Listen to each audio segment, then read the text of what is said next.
P-Networks.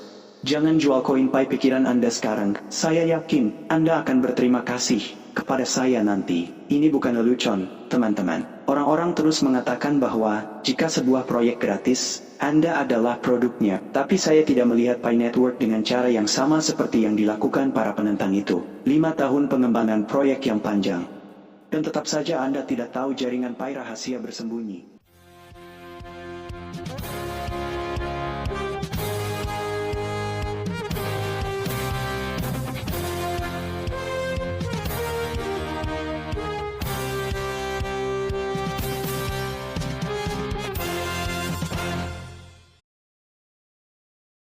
Jika lelah menunggu, saya harap Anda sudah menjual simpanan Anda. Tapi saya yakin uang yang Anda dapatkan dari penjualan itu sudah lama hilang sekarang. Tapi percayalah, setelah 15 tahun, Anda tidak akan memperlakukan mereka yang tidak menjual Pi mereka dengan cara yang sama. Kau akan menderita. Menonton dari pinggir lapangan saat hoteler yang sabar menuai hasilnya. Hanya tim inti yang tahu mengapa mereka terus menunda peluncuran manet. Tetapi sudah banyak yang meninggalkan atau menghapus akun mereka. Apa yang tidak mereka sadari adalah bahwa kue mereka dibakar ketika mereka melakukannya. Berpotensi meningkatkan nilai bagi mereka yang bertahan. Kedengarannya menakutkan, bukan? Seperti cerita horor kripto yang sedang dibuat. Tapi tetaplah bersamaku karena aku akan membawamu dalam perjalanan yang mungkin hanya mengubah pikiranmu tentang Pi Network dan kekuatan kesabaran di dunia kripto. Teman-teman, Anda tahu apa yang ingin saya bagikan dengan Anda? Kisah pribadi saya tentang mengapa saya tidak bermimpi menjual koin Pi Network saya sebelum mencapai $10.000 atau lebih per koin. Sekarang Anda mungkin bertanya-tanya, mengapa tidak menguangkan saat saya masih bisa? Padahal, di pasar gelap, saya bisa membuat 10k itu sambil menjual kembali koin Pi Network. Ya, itu bukan karena saya punya banyak uang. Percayalah, saya tidak kaya, tapi ada gambaran yang lebih besar di sini. Dan saya berjanji, jika Anda tetap bersama saya sampai akhir, saya akan mengungkapkan alasan sebenarnya di balik keputusan saya. Dan mengapa saya melihat Pi mencapai harga itu. Dalam beberapa bulan pertama setelah menggunakan manet terbuka, perjalanan Pi Network saya, mari kita mundur sedikit. Ketika saya pertama kali masuk ke Pi Network, seperti banyak dari Anda, saya sangat senang dengan potensinya. Ide menambang kripto dari ponsel saya tampaknya hampir terlalu bagus untuk menjadi kenyataan. Ketika proyek tumbuh dan komunitas berkembang, saya menemukan diri saya menjadi lebih banyak berinvestasi, tidak hanya secara finansial, tetapi juga secara emosional. Dan disitulah saya memilih untuk membuat video tentang proyek jaringan Pinus, dan potensinya untuk mengubah kehidupan masyarakat sehari-hari, dengan menggunakannya dalam rutinitas sehari-hari mereka. Ada kalanya saudara laki-laki saya berusaha menjual koinnya, saat dia mendapatkan KYC diverifikasi lebih awal sebelum saya. Tapi aku bersikeras menyuruhnya menunggu karena Pi memiliki masa depan yang lebih baik. Dia mungkin menyesalinya setelah beberapa tahun. Tapi saya akan melihat koin lain meroket dan FOMO akan menendang dengan keras. Saya memikirkan apa yang bisa saya lakukan dengan keuntungan cepat. Karena saya mendapat verifikasi KYC nanti, mungkin saya bisa meningkatkan mobil saya, berlibur atau melunasi beberapa tagihan pikiran ini, akan merayap masuk, terutama selama malam-malam yang panjang itu. Ketika saya secara obsesif memeriksa harga kripto. Kita semua pernah ke sana kan? Tapi sesuatu menahanku. Itu bukan keyakinan buta atau kenaifan.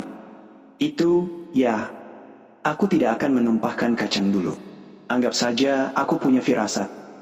Berdasarkan apa yang saya lihat terjadi di dunia kripto sebelumnya, sebelum saya mengungkapkan alasan saya untuk tidak menjual, dan rahasia di balik masa depan Pi Network. Izinkan saya berbagi beberapa cerita pembuka mata yang telah membentuk pemikiran saya. Blender Bitcoin, Sarah. Sarah adalah seorang desainer grafis dari San Francisco. Menerima koin 10 bit sebagai hadiah lelucon di ke-2010. Dia menjualnya di 2013 seharga $1.000 masing-masing, merasa seperti pemenang. Maju cepat ke 2021. Dan Bitcoin yang sama itu akan bernilai $600.000. Aduh, keluarnya Ethereum Mike. Mike adalah penggemar Ethereum awal, yang membeli 1000 ETH masing-masing, seharga 31 sen, dalam ke-2014. Dia menjual ketika harganya mencapai $20 dalam 2016. Menghasilkan keuntungan rapi $20.000. Tapi jika dia bertahan sampai 2021, investasinya akan bernilai 4 juta dolar. Pemekatan Dogecoin, Lisa, pikirkan 100.000 Dogecoin untuk bersenang-senang di 2013 dan jual di 2015 seharga 50 dolar. Pada tahun 2021, koin yang sama itu akan bernilai 70.000 dolar. Siapa yang tahu koin jahat bisa begitu serius? Pengawasan NFT Alex membeli punk NFT kripto di 2017 seharga 100 dolar dan menjualnya setahun kemudian seharga 500 dolar. Pada tahun 2021, NFT yang sama terjual lebih dari 500.000 dolar. Bicara tentang peluang yang terlewatkan, Tom Cardano berhati-hati. Tom berinvestasi di ICO Cardano pada 2017. Membeli 100.000 ADA untuk 2 sen masing-masing. Dia menjual paling banyak ketika ADA mencapai 10 sen di ke-2018. Pada puncaknya pada tahun 2021. Investasi awalnya akan bernilai 300.000 dolar. Kisah-kisah ini telah mengajari saya pelajaran berharga di dunia kripto. Pasien bisa sangat bermanfaat.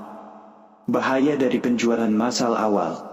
Sekarang mari kita bicara tentang mengapa saya tidak melompat kapal dengan Pi Network. Penjualan massal selama jaringan utama proyek, peluncuran dapat memiliki konsekuensi serius pada keberhasilan proyek. Ketidakstabilan harga.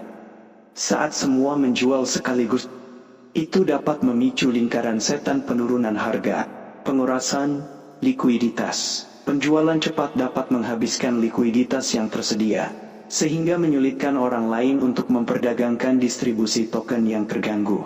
Pencampakan awal dapat menyebabkan token terkonsentrasi di tangan beberapa orang, yang bertentangan dengan semangat proyek yang terdesentralisasi, seperti jaringan PP Networks. Mengurangi keterlibatan komunitas. Mereka yang menjual lebih awal cenderung tidak tetap terlibat, dan berkontribusi pada pertumbuhan proyek. Kekuatan hodling. Ini membawa saya pada konsep hodling. Memegang aset kripto Anda untuk jangka panjang. Inilah mengapa saya percaya pada strategi, terutama untuk Pi Networks. Stabilitas untuk proyek. Ketika sebagian besar pemegang token berkomitmen untuk memegang jangka panjang, itu mengarah pada harga token yang lebih stabil. Stabilitas ini dapat menarik investor dan mitra yang serius. Mendukung pertumbuhan Pi Networks, komunitas yang lebih kuat. Komunitas penghotel yang berkomitmen dapat membuat lebih konsisten. Keputusan terfokus jangka panjang di Pi Network. Ini dapat mengarah pada pilihan yang lebih strategis, yang menguntungkan proyek. Dalam jangka panjang, manfaat pribadi sebagai hodler. Saya berpotensi mendapat manfaat dari apresiasi harga jangka panjang.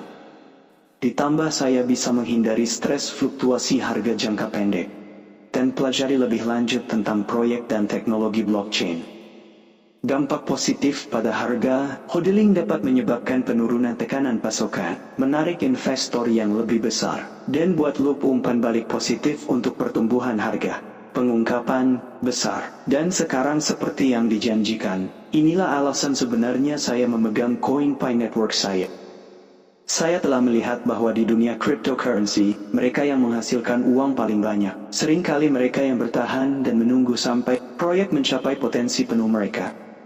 Ini bukan tentang memiliki bola kristal atau pengetahuan orang dalam. Ini tentang kesabaran, kepercayaan pada teknologi, dan keberanian untuk menghadapi badai volatilitas. Jaringan PE dengan pendekatan uniknya terhadap aksesibilitas dan keterlibatan komunitas, berdiri sebagai yang luar biasa. Contoh proyek yang bisa sangat diuntungkan dari yang kuat. Budaya hoteling, tokenomics yang berfokus pada komunitas. Penekanan pada pendidikan dan pendekatan bertahap terhadap pertumbuhan. Selaras sempurna dengan prinsip-prinsip pasien. Informasi memegang, jadi saya bertahan bukan karena saya tahu apa yang akan terjadi, tetapi karena saya telah melihat kekuatan kesabaran di kripto, dan siapa tahu. Mungkin saja Pi Network akan menjadi kisah sukses besar berikutnya. Hanya waktu yang akan menjawab, tapi aku bersedia menunggu dan mencari tahu. Ingat, investasi cryptocurrency selalu membawa risiko, dan sangat penting untuk melakukan penelitian Anda sendiri, dan jangan pernah berinvestasi lebih dari yang Anda mampu untuk kehilangan. Namun bagi mereka yang percaya pada potensi jangka panjang proyek, hedging bisa menjadi strategi yang ampuh. Apakah Anda juga memasukkan koin jaringan Pi Anda? Saya ingin mendengar pemikiran dan pengalaman Anda di komentar di bawah. Sebelum aku selesai, saya ingin meluangkan waktu sejenak untuk berterima kasih kepada Anda semua. Kami baru saja mencapai pelanggan di YouTube, dan saya tidak bisa melakukannya tanpa dukungan luar biasa Anda. Suka Anda, bagikan, dan komentar sangat berarti bagi saya.